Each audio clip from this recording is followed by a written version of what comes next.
Hi folks, it's Andy and welcome to this week's Kendo analysis video. Last week we of course looked at the ladies matches from the the Tozai Taiko match, which is fantastic. I will cover the men's matches as well from that at some point, but I don't have quite as much time as I'd like to today. So we're going to cover this short video called Kendo Tsuki Ippons, or Kendo Tsuki Ippons in Japanese is written up there as well. And this is from the fantastic SW Kendo, which is a fantastic channel. Go and subscribe to that channel. I really love the channel. It's got compilations, Ippon reels from all sorts of different tournaments, amazing famous players and stuff like that. So definitely go and check that out and give them a subscribe because they definitely deserve it. So this is a collection of Tsuki Ippons. I talked about Tsuki in the episode of Kendo Gamer that I filmed a couple of days ago. So go and check that out if you haven't seen it already. It's something I get asked about an awful lot as well, is, Tsuki. And I thought we'd have a look at these fantastic examples. And as we can see up on the screen already, facing the camera is what's many considered to be the master of Tsukiwaza himself, Naoki Eiga Sensei. So this is actually from quite a while ago, this tournament. This is from the old All Japan Invitational 7th Dan tournament. So first one, bam, Tsuki, fantastic. So let's go back onto that one. So in general, right, the opportunity for Tsuki is often said to be when the opponent steps back. Essentially, you're looking for that point of hesitation. If we talk about the sicknesses of Kendo, we're looking for that point when they're sort of a hesitant frame of mind, or when they're afraid, when they're making a withdrawal, is a fantastic time for Tsuki. And that's exactly what's happened here. If I just go back again, he's sort of putting the pressure on. Here, his opponent starts to step back and immediately seizes the opportunity for that two-handed Tsuki. Okay, of course, we can't see how accurate it is, but I'm sure that it's very accurate. And yeah, he's caught his opponent right between sort of his selection of tactics even. All right, he's caught him right on the loading screen, for want of a better word. Okay, and that's what you want to do when you're looking for those opportunities for Tsuki.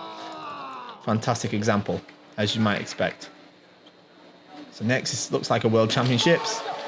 It's probably from Santa Clara. I think it was 2000. Look at that one-handed Tsuki, and repeat it 3 times in a row. Wonderful. So we have a very similar situation here. Now, here the opponent's not stepping backwards, but he's started to crack under the pressure. You see how he's starting to lose his kamae? He's got a very wide stance. He's got a very wide stance here, so he's probably going to struggle to retaliate to it's Eiga Sensei again, actually. You see his feet get wider and wider. He's going to struggle now to make an effective attack. And from here, all he's going to be able to do is respond. And what Eiga Sensei on the right here has done is launch that katate Tsuki straight out for a fantastic Ippon. Wonderful. Now, this is the most famous katate Tsuki of recent history, I think. But I really want you to watch this in detail, because there is, wonderful. That happened before my eyes. I remember I was actually there. While the atmosphere, the whole place changed. But I think we're going to be treated to a slow motion version. So he's come on the ura side of the shinai. You see how he actually came around underneath this way, okay? And his opponent here is on the retreat again, just like the first one. But if you look, can you see how his foot, his left heel is flat down on the floor? And I've said this before, you put your left heel down, you're going to get hit, all right? Because there's no way he can now respond to Eiga Sensei in this position, because his feet are just flat down on the floor. Eiga Sensei has taken that opportunity immediately for that wonderful katate Tsuki. Amazing, amazing. I'm just going to go back on that one more time. Let's watch it in full speed. Yeah. See how he's started to apply seme. His opponent started to step back. Now, this was a very long encho, so I'm sure both participants were quite tired. Yeah. But he's just taken that little bit too much respite there, really. Taking his mind away. Let his heel sort of hit the floor there. He's just kind of taken that. It's that loading screen that I was talking about. And he's made that chance for Tsuki. Come along. There. Okay. One more time. Wonderful. You can see as well what a large fumikomi, large stride that Eiga Sensei makes here. Very, very, very, very large. Again, he's come around the ura side. He's sort of come around this way. That's because his opponent he's got it into his opponent's head that he's coming for men. It looks a lot like he's going to come and hit men, right, at the beginning. Yeah. I'm coming for men. This is kind of what it kind of suggests. So his hands are naturally going to sort of come in this way. So it's kind of, he's a master really of getting, monopolizing on that, capitalizing, I think is the word I wanted. But he's a master of capitalizing that line to Tsuki. Bam. Yeah. Wonderful. Wonderful. One more time. Underneath and there. Yeah. It's not just about the technique. This is all about the opportunity that he's created. And this is, I'm not surprised there's a lot of Eiga Sensei in this video because, you know, like I said, he's considered to be the master of Tsuki. So we have one here. This is a more recent one, the next one. I think this is just from last year, a year or two ago. Again, can you see how his opponent started to step back? It's a very similar thing. Very similar thing. Again, he's come around the ura side. He's made a very deep fumikomi. His opponent is already on the back foot here as he starts to make that Tsuki. Let's slow the slow motion down. Yeah, can you see?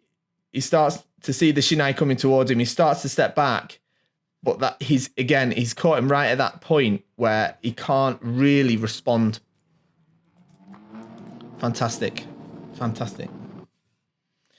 So now we're not looking at Eiga Sensei, and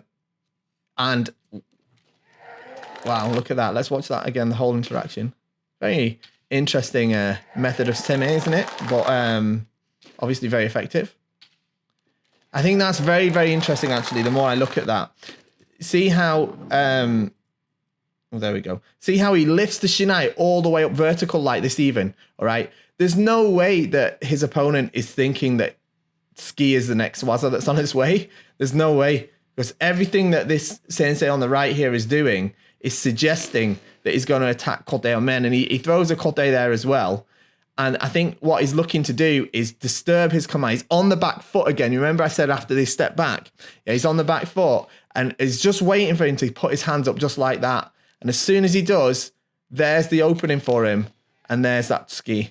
Yeah, that's a really well-planned and well-executed Tsuki, isn't it? Amazing, amazing. Wow. So this is a classic one, isn't it? Look at that. Classic Tsuki Ippon. Again, notice this person that's on the receiving end here is on the back foot. They're starting to step away. They're starting to disengage. I believe this is Yamada Sensei, actually, on the right, who's already piling on the pressure. He thinks he's going to get hit on the men. He's not sure where it's coming from, so he's sort of like this. And he kind of takes that route in here, straight onto the Ago for Tsuki. Yeah, again, it's all about that pressure, that opportunity in the first place. And, oh, it already has a... a slow motion, but it's all about how he built up for that in the first place. You know, he put the pressure on, the other guy caved under it, and then bam, immediately he was able to make that thrust. And look at that one. That was a good one as well, wasn't it? Let's watch it again. So, do you see that? Do you see that? The little step back here. I'm pointing at the screen. You can't see my fingers, but I'll do it with the cursor instead. So here in the slow motion, as soon as he steps back and the heel's flat on the ground again, isn't it? Yeah, happens to us all, right? So don't take this as like a criticism of any of these players, because it absolutely isn't, right? All of us sort of get caught with our hands in the cookie jar at some point, right?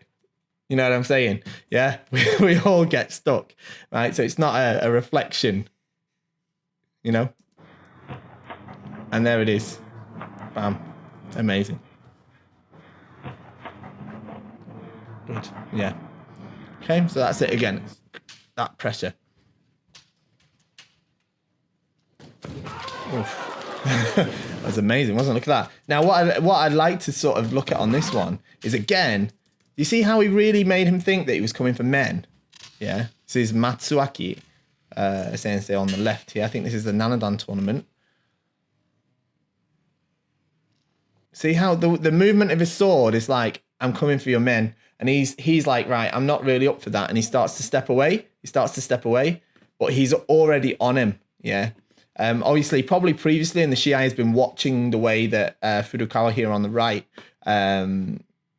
interacts during the Shiai. And that is just amazing ski, isn't it? I'd like to just watch that again in full speed, because the other thing I would say is, see how instantaneous that is. All right, it's not like ski like that. It's seme, ski. Yeah, immediate. Yeah, it takes a lot of practice to get to that level. Some older footage again. Oh, now this is interesting. Now I think here we've got a slightly different situation. I think, right, and I'm just guessing here because obviously I've never spoken to either of these participants, but this isn't from the point of view of where the competitor on the right is necessarily going back. I know that they do start to step back. They're putting pressure on here. But do you know what? I think this guy's looking for Ojiwaza. I think he's looking for Ojiwaza, and he is sort of immediately seized on that opportunity to, instead of giving him the chance for an Ojiwaza to give Tsuki. Yeah. I think he's probably looking for an Ojiwaza or Debanowaza. That's why he's sort of letting his Kensen drop a little bit, trying to invite him for men. This player on the left here, Takahashi Sensei, has immediately instead hit him with ski. Fabulous.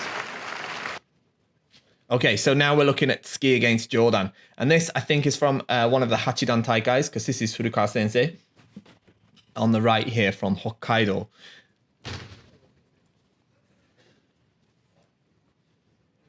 Lots of semi there, lots of...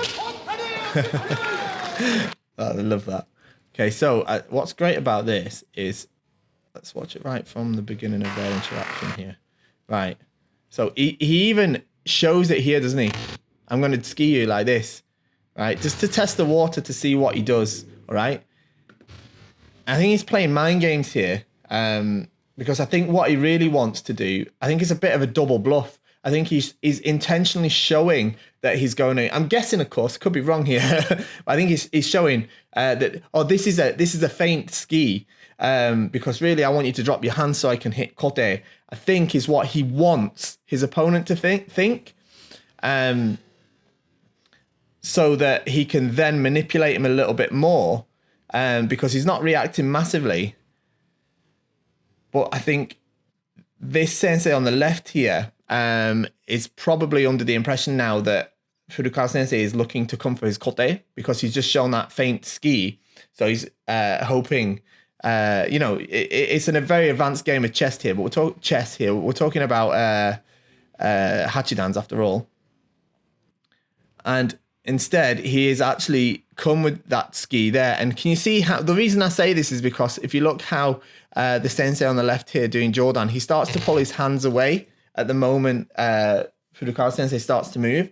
So I think Furukawa Sensei set him up to think that his kote was under attack. And that's how he's managed to create that opportunity for Tsuki. Wonderful. Very, very advanced play, that. Very, very advanced. And I think most of us have seen this one. This is a popular one. This one's done the rounds. Wow. So this is a pretty unusual Tsuki Ippon. because this is kind of Mukai Tsuki, but it's not like in the Hansoku sense where you do it from below to try and hurt someone. He's gone for Tsuki. You could sort of call it Debana Tsuki in a way. He's gone for Tsuki as his opponents come forward to attack, as Kyoto Sensei here, who's fantastic Kendoka, by the way, has come forward to attack. He's made Tsuki attack. All right, that's very, very unusual. Very, very, very, very, very, very, very difficult as well. Again, another Hachidan Taikai, and we're still looking at Furukawa Sensei. So Furukawa Sensei, by the way, I believe was Eiga Sensei's high school kendo teacher, and he is also well known for his Tsuki waza. And Eiga Sensei's Tsuki waza is often attributed to the teachings of Furukawa Sensei. But what's interesting here is, again, we've got that. You see how Matsumoto Sensei on the right there, he's coming forward, but he's very tentative. He's very, very tentative. So remember I said how one of the sicknesses, hesitation, is something that you're really looking for in creating that opportunity for Tsuki. Because here, as Furukawa Sensei starts to return the semi, Matsumoto Sensei starts to retreat. Yeah, he starts to step back. And immediately, Furukawa Sensei senses that and is bang on the ball there with that wonderful Tsuki. Amazing. This could be the last one, maybe. Again, we're looking at Furukawa Sensei. Keep pausing it instead of watching it. Whoa. Wow. Again, a little bit of a different one this time. This time it's with Funatsu Sensei from Osaka. Another amazing kenshi. I love his kendo.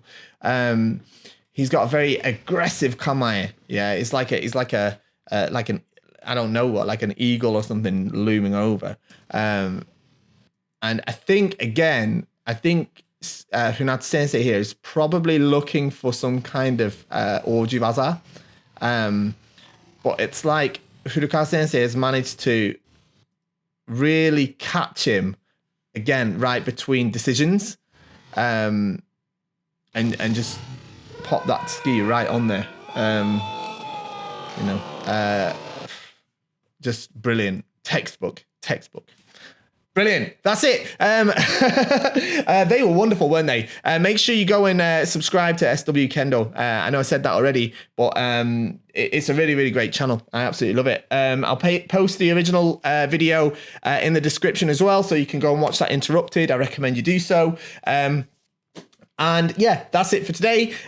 Don't forget, like, share, subscribe, all that sort of thing. Join the Kendo Show Early Access group. We posted the Kendo rant for this week. It was a great one. We were talking about mokuso and how it's no longer supposed to be officially used as a command. But if you go and watch Kendo rant from yesterday, you'll learn all about that. And yeah, don't forget to, what's the other thing? Subscribe, join the access group. Oh yeah, shop at KendoStar.